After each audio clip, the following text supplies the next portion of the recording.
আসসালামু আলাইকুম এভরিওয়ান। আজকে আপনাদেরকে বিটার এবং ওভেন ছাড়া সুন্দর একটি কেক তৈরি করে দেখাবো। এর জন্য আমি প্রথমে একটা জালি আর একটা বোল নিয়ে নিলাম। তারপরে হচ্ছে 2 কাপের থেকে একটু কম আটা নিয়ে নিয়েছি। তারপর হচ্ছে বেকিং পাউডার দিয়ে দেবো 1 চামচের মতো। তারপর হচ্ছে বেকিং সোডা দিয়ে দেব। তারপরে 1 চামচ গুঁড়ো দুধ দেব। তারপর আমি এটাকে ভালো করে চেলে নেব।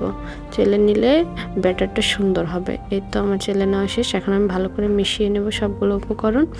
এই তো এখন আমি একটা ব্লেন্ডারে 2টো ডিম ভেঙে নেব। কুসুমগুলোকে আলাদা করে নেব ডিমের থেকে। 2টো ডিমই সেমভাবে করে নেব।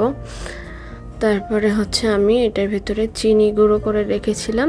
সেই চিনি গুঁড়োটা অর্ধেকটা দিয়ে দিব, পুরোটা দিব না, অর্ধেকটা দিয়ে আগে ব্লেন্ড করে নিব। তারপরে আবার অর্ধেকটা দিয়ে ব্লেন্ড করে নেব। এই তো এখন আমি ব্লেন্ড করে নিচ্ছি।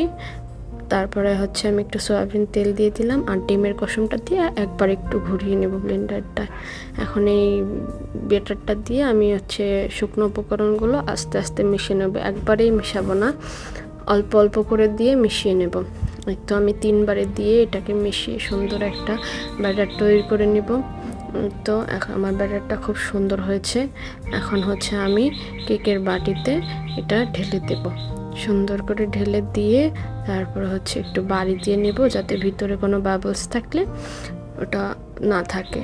তারপর আমি একটা পাতিল গরম করতে দিয়েছি চুলায়। এখন আমি কেকটা বসিয়ে দিলাম প্রায় 40 থেকে 45 মিনিটের মতো। এই তো আমার কেকটা ফুলে কি সুন্দর হয়েছে দেখেন, ভিতরে একবারে সুন্দর হয়েছে। এখন আমি কেকটাকে একটা বাটিতে নামিয়ে নেব। তো কেকটাকে নামিয়ে নিয়ে এখন কাগজটাকে উঠিয়ে আপনাদেরকে কেটে দেখালাম। এই দেখেন কি সুন্দর সফট আর কি সুন্দর ফুলেছে আমার কেকটা। আল্লাহ হাফেজ, সবাই ভালো থাকবেন।